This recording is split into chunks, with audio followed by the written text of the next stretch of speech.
안식일이 다 지나고 안식 후 첫날이 되려는 새벽에 막달라 마리아와 다른 마리아가 무덤을 보려고 갔더니 큰 지진이 나며 주의 천사가 하늘로부터 내려와 돌을 굴려내고 그 위에 앉았는데 그 형상이 번개 같고 그 옷은 눈같이 희거늘. 지키던 자들이 그를 무서워하여 떨며 죽은 사람과 같이 되었더라. 천사가 여자들에게 말하여 이르되 너희는 무서워하지 말라. 십자가에 못 박히신 예수를 너희가 찾는 줄을 내가 아노라. 계시지 않고 그가 말씀하시던 대로 살아나셨느니라. 와서 그가 누우셨던 것을 보라. 또 빨리 가서 그의 제자들에게 이르되 그가 죽은 자 가운데서 살아나셨고 너희보다 먼저 갈릴리로 가시나니 거기서 너희가 배우리라 하라. 보라, 내가 너희에게 일렀느니라 하거늘. 그 여자들이 무서움과 큰 기쁨으로 빨리 무덤을 떠나 제자들에게 알리려고 다름질할새 예수께서 그들을 만나 이르시되 평안하냐 하시거늘. 여자들이 나아가 그 발을 붙잡고 경배하니 이에 예수께서 이르시되 무서워하지 말라. 가서 내 형제들에게 갈릴리로 가라 하라. 거기서 나를 보리라 하시니라. 아멘. 안식일이 지나가고 주일날 새벽이 밝아올 무렵이었습니다. 하늘도 땅도 조용히 침묵하고 있었습니다. 그렇게 날이 밝아올 무렵에 두 여인이 예수님의 무덤을 찾아갔습니다. 막달라 마리아와 또 다른 마리아였습니다. 이 여인들은 예수님의 임종의 순간을 끝까지 지켜보았던 십자가의 증인들이었습니다. 그리고 예수님의 시신을 아리마대 사람 요셉이 장사 지낼 때 그것도 끝까지 지켜보고 그 시신을 장사 지낸 곳의 위치를 파악해 두었다가 날이 밝자 주님을 사랑하는 마음으로 주님의 몸에 향유를 바르기 위해서 무덤을 찾은 것입니다. 두 여인이 두렵고 떨리는 마음으로 무덤을 향하여 발걸음을 옮기던 중에 예수님을 장사 지낸 무덤에서 아주 놀라운 일들이 일어나는 것을 보았습니다. 갑자기 지축이 흔들리는 것 같은 지진이 일어났습니다. 그러더니 주의 천사가 하늘에서 내려와 무덤 입구를 막고 있던 돌을 굴려내고 그 위에 앉아 있었습니다. 천사는 하나의 임무를 가지고 있었습니다. 그것은 바로 부활을 증언하는 겁니다. 그러나 우리가 주의 깊게 꼭 기억해야 될 것이 있습니다. 우리는 지진이 돌을 굴려내 가지고 예수님이 부활한 것으로 생각할 수 있습니다. 아닙니다. 요한복음에 보면 예수님의 제자들이 무서워서 문을 걸어 잠그고 있을 때 부활하신 예수님께서 문을 통과해서 예수님을 만나신 겁니다. 다시 말하면 예수님은 부활하시기 위해서 지진도 필요 없었고 또 천사가 돌을 굴려내고 그런 현상이 필요 없으셨던 것이죠. 이미 예수님은 부활하셨던 것입니다. 오늘 이 사건은 예수님을 위한 사건이 아니고 여인들을 위한, 그리고 오늘 저와 여러분들을 위해서 일어난 사건인 겁니다. 다시 말하면 여인들과 다른 사람들에게 빈 무덤을 보게 하고 나아가서 부활을 친히 증거하기 위해서 여신 사건이란 말입니다. 다시 말해서 우리를 위해서 하나님께서 무덤의 문을 여신 겁니다. 이 날은 안식일 다음 날이었습니다. 이 말은 현재의 일요일이었단 말이죠. 그래서 기독교는 안식일을 거룩한 날로 지키던 유대인의 전통에서 벗어나서 부활의 새 생명을 얻은 날, 다시 말하면 새롭게 창조된 날인 일요일을 주의 날로 지키게 된 것입니다. 천사가 무덤을 막았던 돌을 굴려내고 그 위에 앉았습니다. 무덤을 지키고 있던 경비병들은 어쩔 줄 몰라서 깜짝 놀랐습니다. 거기다가 눈부신 천사를 보고 어찌할 바를 몰라서 당황했습니다. 그들은 잔뜩 겁에 질려 땅에 엎드렸고 겁한 죽은 사람처럼 꼼짝도 하지 않았습니다. 무서워하며 떨며라는 표현은 마치 지진이 일어났을 때 그런 상황을 묘사하는 단어입니다. 아마 이들의 인생에는 엄청난 큰 지진이었을 것입니다. 강력한 하나님의 역사적인 주권 앞에 죄인된 인간의 모습이 어떠한 것인가를 잘 나타내주는 표현입니다.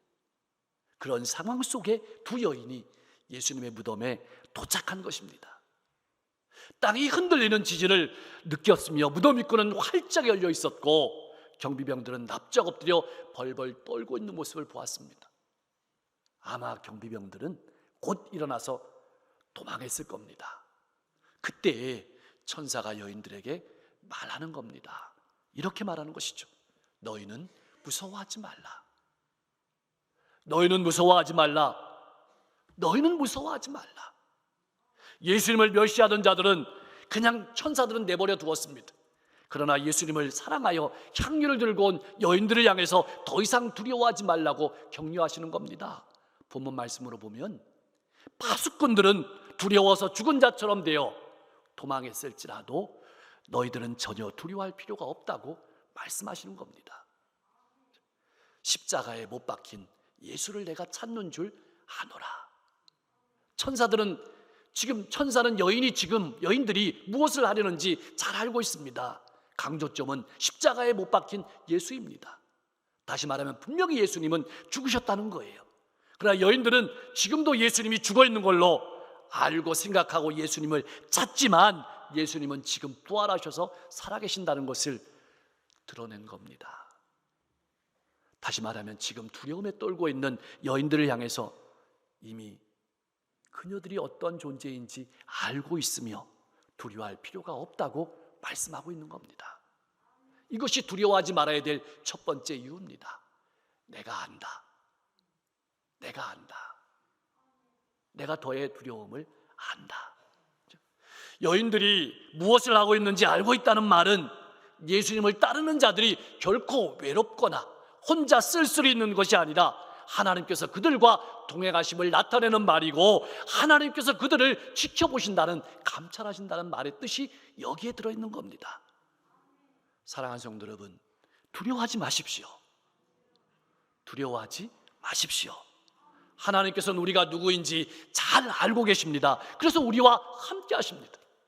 그래서 이사야 선지자는 이스라엘 백성들을 이렇게 위로했습니다. 이사야 41장 10절 말씀인데 우리 같이 한번 읽어보겠습니다. 두려워하지 말라. 내가 너와 함께함이라. 놀라지 말라. 나는 내 하나님이 되리라. 내가 너를 굳세게 하리라. 참으로 너를 도와주리라.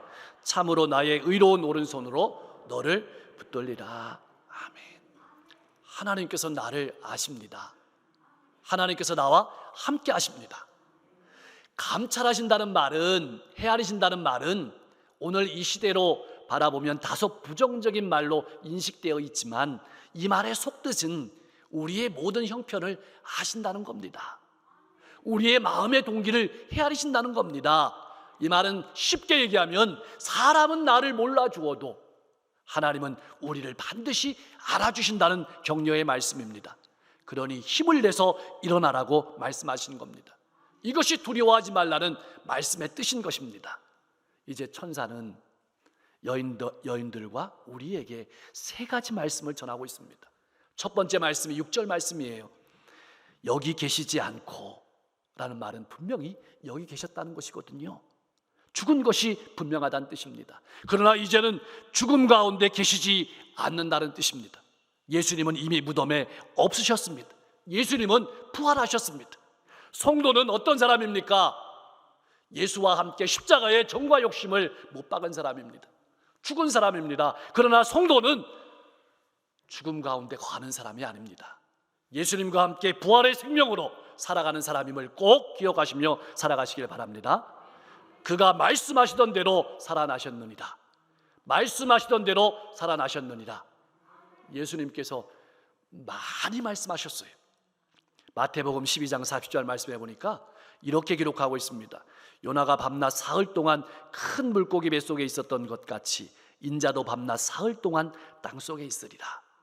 마태복음 16장 21절에는 이렇게 말씀하십니다. 이때로부터 예수 그리스도께서 자기가 예루살렘에 올라가 장로들과 대제사장들과 서기관들에게 많은 고난을 받고 죽임을 당하고 제3일에 살아나야 할 것을 비로소 나타내시니. 마태복음 17장 23절에는 또 이렇게 말씀하셨습니다. 죽임을 당하고 제3일에 살아나리라 하시니 제자들이 매우 근심하더라.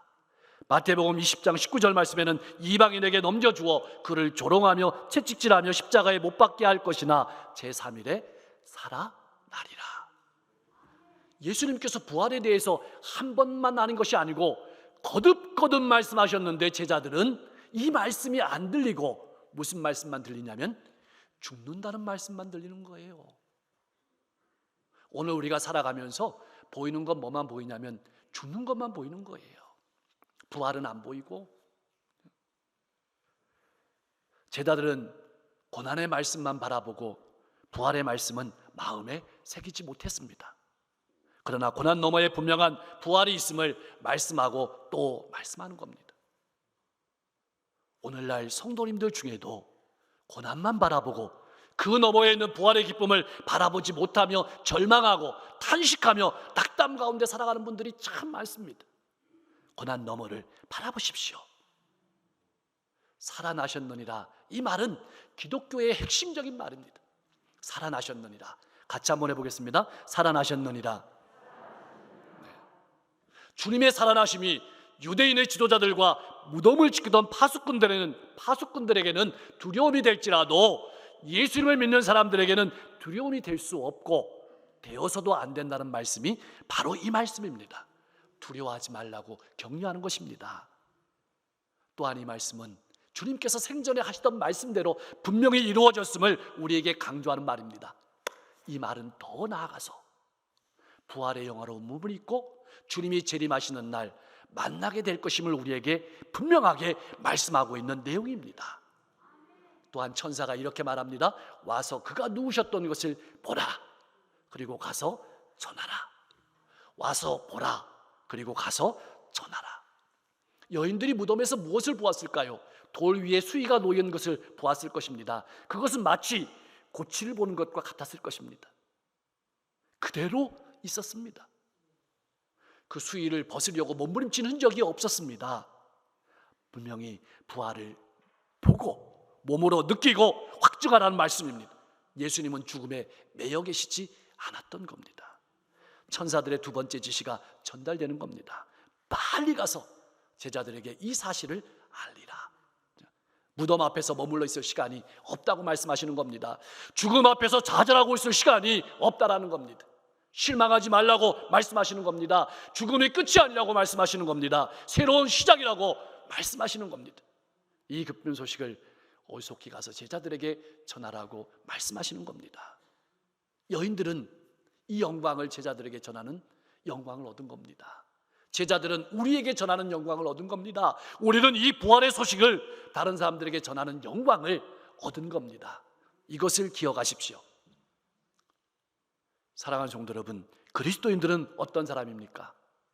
무덤에 머물러 있는 사람이 아닙니다. 죽음 앞에 머물러 있는 사람이 아닙니다. 부활의 기쁨을 가지고 나아가는 사람들이 그리스도인임을 기억하십시오. 수많은 사람들을 위로하고 격려하고 소망을 주는 사람이 그리스도인임을 기억하십시오. 그의 제자들에게 전하라고 하십니다. 제자들이 어떤 사람입니까? 한때는 주님의 임종의 자리를 지키지 못했습니다. 배반했습니다. 부인했습니다. 도망했습니다. 그러나 예수님은 이들을 부활의 증인으로 세우십니다. 무슨 말을 전하라는 것일까요? 예수님께서 죽은 자 가운데서 살아나셨다는 것입니다. 죄와 사망의 권세를 깨뜨리셨다는 사실을 전하라는 것입니다. 천사의 세 번째 지시가 전달되는 겁니다. 너희보다 먼저 갈릴리로 가시나니 거기서 너희가 배우리라 하라. 마태복음 26장 32절에서 이미 예수님께서 말씀하신 거예요. 부활하신 예수님의 소원은 갈릴리에서 제자들을 다시 만나시는 겁니다. 부활하신 예수님의 소원은 우리가 처음 예수님을 만났던, 소명을 받았던 그 장소에서 우리를 다시 만나시기를 원하시는 겁니다. 그래서 다시금 소명을 새롭게 하기를 원하시고 또 그곳에서 같이 했던 사역 가운데에서 위로를 받고 힘을 얻고 나가시기를 원하시는 겁니다. 그리고 가장 중요한 말씀을 제자들에게 맡기시기를 원하셔서 갈릴리로 가라고 하시는 겁니다. 그것이 마태복음 28장 18절에서 20절의 말씀이에요. 그러므로 너희는 가서 모든 족속으로 제자를 삼아 아버지와 아들과 성령의 이름으로 세례를 베풀고 내가 너희에게 분부한 모든 것을 가르쳐 지키게 하라. 볼지어다 내가 세상 끝날까지 너희와 항상 함께 있으리라. 내가 너희에게 일렀느니라. 천사들이 여인들에게 일렀죠. 여인들이 제자들에게 일르죠. 이제는 우리가 이 부활의 기쁜 소식을 전해야 한다는 말씀입니다. 여인들에게는 두 가지 감정이 있었어요. 무서움이 있었고 기쁨이 있었습니다. 왜 안 무서웠겠습니까? 이 엄청난 것을 보았는데 느꼈죠. 엄청난 사건 앞에서 인간이라는 게 얼마나 보잘것없는 존재임을 느꼈습니다. 또 하나는 하나님의 놀라운 은총을 느꼈습니다. 그래서 두려움과 기쁨이 공존했습니다. 그것을 가지고 다름질한 것입니다. 오늘 이 여인들의 감정은 우리가 살아갈 때 신앙인으로 어떻게 살아가야 되는지를 잘 묘사해주고 있는 두 가지 단어입니다. 우리는 하나님 앞에서 죄인된 심정으로 두려움을 가지고 살아야 합니다. 그러나 또한 하나님께서 우리를 사랑하신 그 은혜와 사랑을 기억하면서 기쁨을 가지고 나아가야 될 것입니다. 그렇게 여인들이 다름질할 때 부활하신 주님께서 여인을 만나셨습니다. 평안하냐? 이 말은 무슨 말이냐면 나의 죽음을 더 이상 슬퍼하지 말고 앞으로 받게 될 구원과 은혜를 바라보면서 기뻐하라고 말씀하시는 겁니다. 요한복음 16장 20절 말씀에서 주님께서 제자들에게 이렇게 말씀하셨어요. 우리 같이 한번 읽어보겠습니다. 내가 진실로 진실로 너희에게 이르노니 너희는 곡하고 애통하겠으나 세상은 기뻐하리라. 너희는 근심하겠으나 너희 근심이 도리어 기쁨이 되리라. 아멘. 여기서 너희에게 이르노니 너희는 곡하고, 왜 곡하냐면 예수님의 죽음 때문에 당장은 곡하고 애통하겠으나 세상은 당장은 기뻐하겠죠. 그러나 너희는 근심하지만 너희의 근심이 도리어 기쁨이 되리라. 죽음이 변하여 기쁨이 된다는 말씀입니다. 부활의 기쁨을 가지고 증인으로서의 삶을 살아가라는 말씀입니다. 사랑하는 성도 여러분, 우리가 신앙의 삶을 걸어갈 때, 믿음으로 삶을 살아갈 때 세상에서 느끼는 아픔과 고통이 참 많습니다. 이루 말할 수 없는 고통들이 있어요. 그러나 여러분 꼭 기억하십시오. 결정적인 역전이 우리 앞에 기다리고 있습니다. 이것을 바라보고 기쁨으로 살아가십시오. 우리의 근심과 걱정이 기쁨으로 바뀌게 될 그날을 바라보면서 부활의 소망을 가지고 살아가시길 바랍니다. 여인들이 예수님의 발 아래 엎드려 발을 붙잡고 경배했습니다. 부활이 분명하다는 얘기죠. 그때 주님께서 이렇게 말씀하십니다. 무서워하지 마라. 그러면서 이렇게 말씀하시는 거예요. 내 형제들에게 갈릴리로 가라 하시니라. 예수님은 이제 부활의 기쁜 소식을 가지고 전할 사람들을 형제라고 부르시는 거예요. 오늘 우리를 그렇게 부르시고 초대하시는 겁니다. 기억하십시오. 부활의 증인은 제자들만이 아니라 우리 모두가 감당해야 될 사명을 오늘 본문 말씀은 우리에게 증언하고 있는 것입니다. 부활하신 주님께서는 주님의 권세를 가지고 제자 삼는 사역을 온 세상 끝까지 계속하라는 사명을 저와 여러분들에게 주신 줄로 믿습니다. 2000년 전에는 제자들이 그 사명을 가지고 나아갔다면 이제는 우리가 세상을 향해서 부활의 기쁜 소식을 가지고 나아가야 될 차례입니다. 여러분들은 부활의 증인임을 꼭 기억하시며 살아가시길 바랍니다. 오늘 말씀을 세 가지로 정리하면서 한번 여러분 마음속에 새기시길 바랍니다. 하나님께서 나를 아십니다. 두려워하지 마십시오. 와서 보십시오. 그리고 가서 전하십시오. 살아갈 때 반드시 부활의 증인으로 기쁨 가운데 살아가시는 여러분과 제가 될 수 있기를 주님의 이름으로 간절히 축복합니다.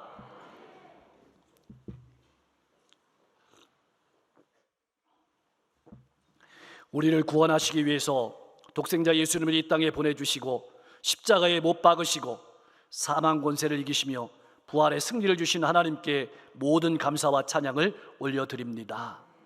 그러나 우리는 부활의 기쁨과 즐거움을 가지고 증인된 삶을 살아야 함에도 불구하고 어두움 가운데, 낙담 가운데, 근심과 염려 가운데 살아왔음을 고백합니다. 용서하여 주옵소서. 주님의 보혈을 부어주시고 성령으로 우리의 마음을 감동하여 주셔서 다시 한번 힘있게 일어서서 부활의 증인으로 기쁘고 즐겁게 증거하는 삶을 살아갈 수 있도록 축복해 주옵소서. 시대가 어렵습니다. 코로나19로 인해서 위축된 교회와 신앙이 다시 한번 본질을 회복하게 하시고 부활의 신앙으로 힘있게 일어서서 나아가게 도와주옵소서. 사망과 두려움이 가득한 이 시대를 살아가는 우리 성도님들이 주님의 부활을 바라보고 힘있게 일어서서 부활의 기쁨과 즐거움을 가지고 가정과 일터와 이웃 가운데서 주님을 증거하는 행복한 삶을 살아갈 수 있도록 역사해 주옵소서. 예배가 회복되게 하시고 가정이 회복되게 하시고 경제가 회복되게 하시고 일상의 삶이 속히 회복될 수 있도록 축복하여 주시옵소서. 많은 환우들을 기억하여 주옵소서. 하나님, 저들이 앉아있는 자리, 고통하고 신음한 자리에 찾아가 주셔서 저들의 몸을 만져주시고 깨끗하게 하여 주시옵소서. 코로나19로 인하여서 고통받는 이들을 긍휼히 여겨주시고 방역을 위해 수고하고 헌신하는 모든 이들을 지치지 않게 보호하여 주시옵소서. 나라와 민족을 위해 일하는 위정자들에게 지혜와 명철을 허락하여 주시고 얼마 남지 않은 모든 선거도 국민을 가장 귀히 여기는 지도자가 선출될 수 있도록 인도하여 주옵소서. 우리 모든 성도님들의 자녀들의 앞길을 축복하여 주실 때 저들의 모든 인생의 앞길이 활짝 열리게 도와주시고 특별히 자녀들의 세대가 하나님을 인격적으로 만나게 하여 주시옵소서. 가정마다 화목하게 하시고 행복한 가정 천국을 이루게 하여 주시옵소서. 날마다 찬송의 소리가 울려 퍼지는 가족이 되게 도와 주시옵소서. 선교사님들이 마음 놓고 선교할 수 있도록 코로나가 어속히 소멸되게 하시며 우리 교회가 이 지역과 시대의 사람들에게 부활의 증인으로 생명의 빛을 밝히는 복된 구원의 방주가 되게 하여 주옵소서. 죄와 사망의 권세를 이기고 죽음에서 부활하신 예수님의 이름으로 간절히 기도하옵나이다.